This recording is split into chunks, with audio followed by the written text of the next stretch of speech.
My family cut me off, said you're on your own. Now they're asking for my help. But I'm not the same person anymore. I was just sitting on my couch, scrolling through Netflix, trying to avoid my own thoughts, when my phone buzzed. I assumed it was another work email since they'd been on my back all week, and I was 2 days behind on a report that my boss, Mr. Vargas, kept reminding me about in not so subtle ways. But when I glanced over at my phone, it wasn't a work email.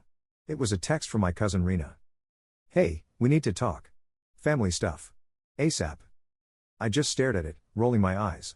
Family stuff, she says, as if that means anything to me anymore.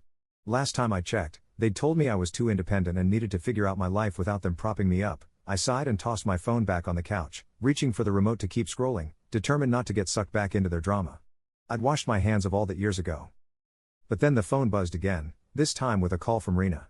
Against my better judgment, I picked up, putting the call on speaker as I got up to make some tea. Hey, Rena. What's up? She sounded breathless, her words coming out in a rush. Elliot. Finally, where have you been? I've been trying to reach you for days. I rubbed my eyes, already annoyed. Rena, you texted me literally 2 seconds ago. What's so urgent? She took a deep breath, like she was bracing herself. It's Aunt Marilyn. She doesn't have much time left. Mom's asking for you. Actually, everyone is asking for you. I let out a short, bitter laugh before I could stop myself. Oh, now they're asking for me? Interesting timing. Last I checked, the whole family wanted me to pack my independence and take it far, far away from them. There was a pause. I could almost hear her cringe through the phone. Look, I know things were complicated, but this is different, Elliot. She really doesn't have much time, and everyone just thinks it would mean a lot to her if you were there. I leaned against the counter, the bitterness rising in my throat like bile. Aunt Marilyn. My mother's sister. The one who'd practically raised me with an iron hand after my dad left, who scolded me for being too loud, too opinionated, too everything. I grew up feeling like no matter what I did, I'd never be good enough. And as I got older, that feeling only grew. So, I distanced myself. I got my own place, my own life, and Aunt Marilyn, and, by extension, the rest of the family, seemed to take it as some unforgivable betrayal. Elliot? Are you there? I snapped back to the call, realizing I'd gone silent. Yeah, I'm here, I muttered. I don't know, Rena. It's a bit rich, don't you think? They couldn't care less about me until now? Look, it's your decision. But maybe it's time to let some of it go? Aunt Marilyn's really in a bad way. Right. Well, I'll think about it, I said flatly, ending the call before she could say anything else. For the rest of the night, I was fuming. Old memories, all of them bitter, came flooding back. Thanksgivings where I'd sit through Aunt Marilyn's lectures on respectable careers, my mom's scowls whenever I tried to explain my ambitions, Uncle Stephen's patronizing pats on my back as he'd say, well, not everyone's cut out for college, but I'm sure you'll find something. When I finally decided to go no contact, they made it clear that the door wasn't just closed, it was bolted, and I wasn't welcome back. But that next day, after another restless night, I found myself in the car, heading toward Rena's house. I kept telling myself it was pointless, that I was only opening up old wounds. But some part of me wanted to confront them, to show up and remind them of how they'd made me feel.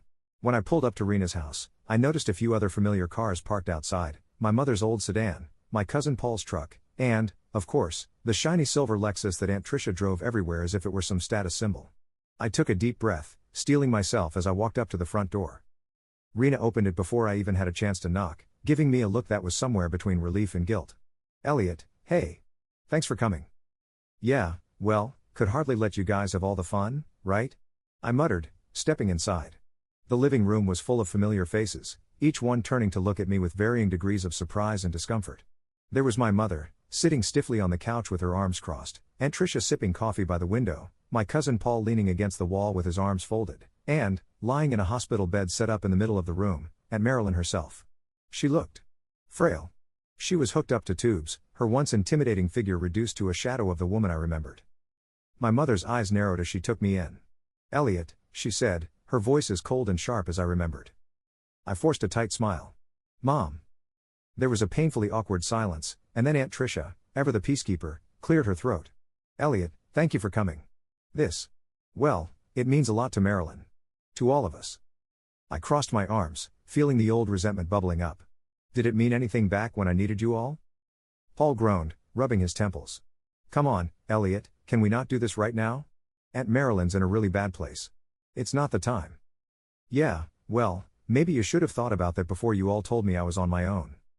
My mother's voice cut through the tension, cold and unyielding. You chose to leave, Elliot. We didn't force you. I let out a harsh laugh. Right. I chose to survive after you all made it clear I wasn't welcome. Funny how you remember it one way, and I remember it another. A soft groan came from the bed, and Aunt Marilyn's eyes fluttered open. Elliot? She whispered, her voice barely audible.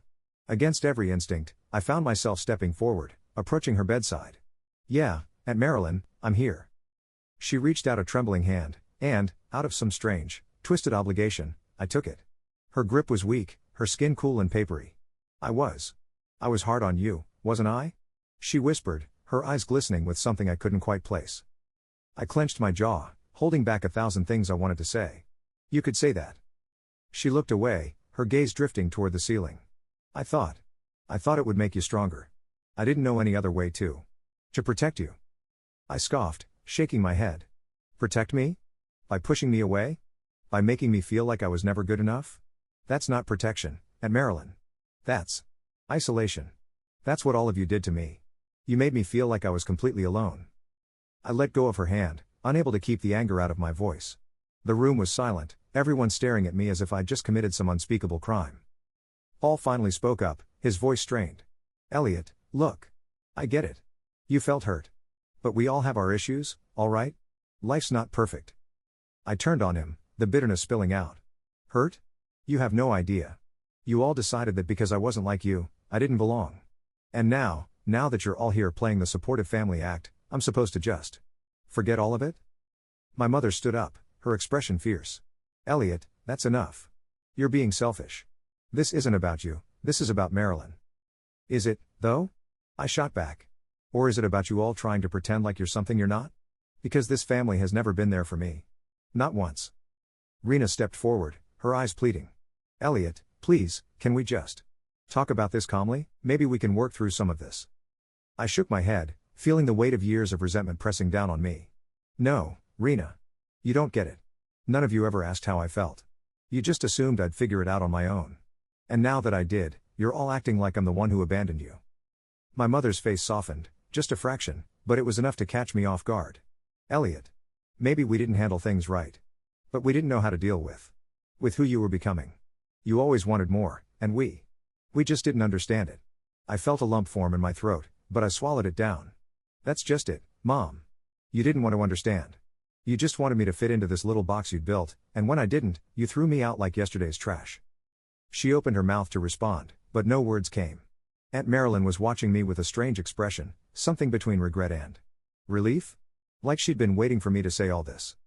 Finally, I turned toward the door, feeling like I'd said all I needed to say. You know what? I'm glad I came. I needed to say this, for my own sake. But don't expect me to stick around and pretend like everything's fine. I walked out without looking back, ignoring the stunned silence that followed. Outside, I leaned against my car, taking a deep, shaky breath, feeling a strange mix of anger and relief. I wasn't the same person they'd pushed away, and maybe that was the real victory. The door creaked open, and Rena stepped out, watching me with sad eyes. Elliot. I'm sorry. I didn't know it was this bad. I looked away, not wanting her sympathy. Of course you didn't, Rena. No one ever bothered to ask. She shifted uncomfortably, looking like she wanted to say something else, but finally, she just nodded. I hope you find peace with all of this. I really do.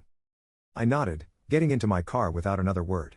As I drove away, the weight of years of silence and resentment slowly lifted, replaced by something I hadn't felt in a long time, freedom. Freedom from their expectations, their judgments, and most importantly, their hold on me. As I drove away from Rena's house, I felt a strange sense of clarity creeping in, mixing with the anger and sadness. I didn't know what I was driving toward, but I knew I was leaving something behind that needed to be left behind. The roads blurred in front of me, and before I knew it, I found myself pulling over at a gas station on the edge of town, my hands shaking as I gripped the steering wheel. For a moment, I just sat there, breathing, letting everything I'd said and everything they'd said wash over me. I thought about how they'd all looked at me, how they'd seemed shocked by my words, as if I'd somehow wronged them by finally speaking up. But I also thought about my mother's face softening, Aunt Marilyn's strange look of regret, and the quiet sadness in Rena's eyes. I'd waited so long to say all those things, to show them what they'd done to me, and now that I'd finally let it out, I didn't know what to do with the emptiness left behind. I walked into the gas station, grabbed a coffee, and stood by the counter, just staring out the window. I watched people come and go, filling their tanks, checking their tires, and for the first time in a long time, I felt rootless. Like I didn't have anywhere to go, nowhere to be. The bell above the gas station door chimed, and I turned, blinking as a familiar face walked in. It was Aunt Tricia. She looked just as surprised as I was, standing there in her nice coat and scarf, clutching her keys in one hand. "Elliot?" she said softly, her voice uncertain. "What are you doing here?" I shrugged, taking a sip of my coffee. "Just needed a break, I guess." "What are you doing here?" She smiled sadly, looking down at the floor. "I followed you.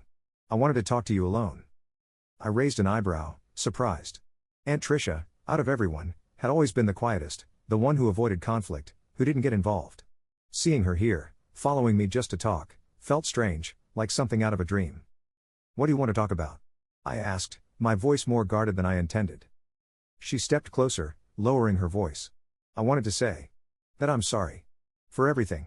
For not standing up for you. For not seeing how much we were hurting you." She paused, glancing away before meeting my gaze again. I knew, deep down, that what we were doing was wrong. But I didn't want to rock the boat. I didn't want to be the one to say it. I felt a lump rise in my throat, but I forced myself to keep it together. "You didn't want to be the one to say it," I repeated slowly. "But you were okay with watching me get hurt?" She winced, her expression pained. No, I wasn't okay with it. I didn't know how to change it. And after a while, I just convinced myself that you were fine, that you didn't need us. You seemed so determined to do things on your own." "Because I had to be," I said, my voice harsher than I intended. "You all made me feel like I wasn't worth being a part of this family if I didn't fit into your mold. I was a kid, Aunt Tricia. I didn't choose to be thrown out into the world alone." She nodded, tears glistening in her eyes. "You're right. You didn't deserve that. And I should have done more. I should have been there for you." For a moment, we just stood there, both of us silent, the weight of everything unsaid hanging between us. Finally, she reached out, placing a gentle hand on my shoulder. "I know it doesn't make up for anything, Elliot. But I want you to know that I see it now. I see what we did, and I'm so sorry." I didn't say anything, just looked down at my coffee, my heart pounding. Hearing those words, after all these years, felt surreal. Part of me wanted to push her hand away, to tell her that her apology didn't matter. But another part of me, the part that had wanted to hear this my whole life, couldn't ignore it. "Thank you," I finally said, my voice barely a whisper. She nodded, giving my shoulder a light squeeze. "You don't have to forgive us, Elliot. I just wanted you to know that. Not everyone in the family felt that way. And I want you to know that if you ever want to talk, or if you ever need anything, I'll be here." I nodded, unsure what else to say. "I appreciate that," I murmured. We stood there for a few more minutes, neither of us really knowing what to do next. Then, with a final, sad smile, she turned and walked out of the gas station, leaving me alone with my thoughts. I finished my coffee, staring out the window, watching her drive away. By the time I got back in my car, I felt like something had shifted. I wasn't ready to forgive them, not completely. But maybe I could start moving past it. Maybe I didn't have to carry the weight of their expectations, their judgments, anymore. I could just let it go. Driving back to my apartment, I realized that for the first time, I didn't feel the usual heaviness pressing down on me. I'd always thought that facing my family would be the hardest thing I'd ever have to do, that it would leave me feeling even more empty than before. But now, there was a sense of freedom, a lightness, like I'd finally taken off a mask I'd been wearing for years. When I got home, I sank onto my couch, letting out a deep breath. I glanced at my phone, half expecting another call or message from Rena, but there was nothing, just the quiet of my apartment, the sound of the city outside, the hum of the fridge in the kitchen. And for once, that quiet felt peaceful. I don't know what's going to happen with my family. Maybe I'll never fully forgive them, and maybe they'll never fully understand what they put me through. But I've finally told them the truth, and for now, that's enough. As I sat there, I thought about everything I'd been through, all the years of trying to prove myself, of trying to find acceptance in a place that could never give it. I realized that maybe I didn't need their acceptance after all. I'd survived without it, and I was stronger because of it. And now, I could finally start living for myself, without waiting for anyone else's approval.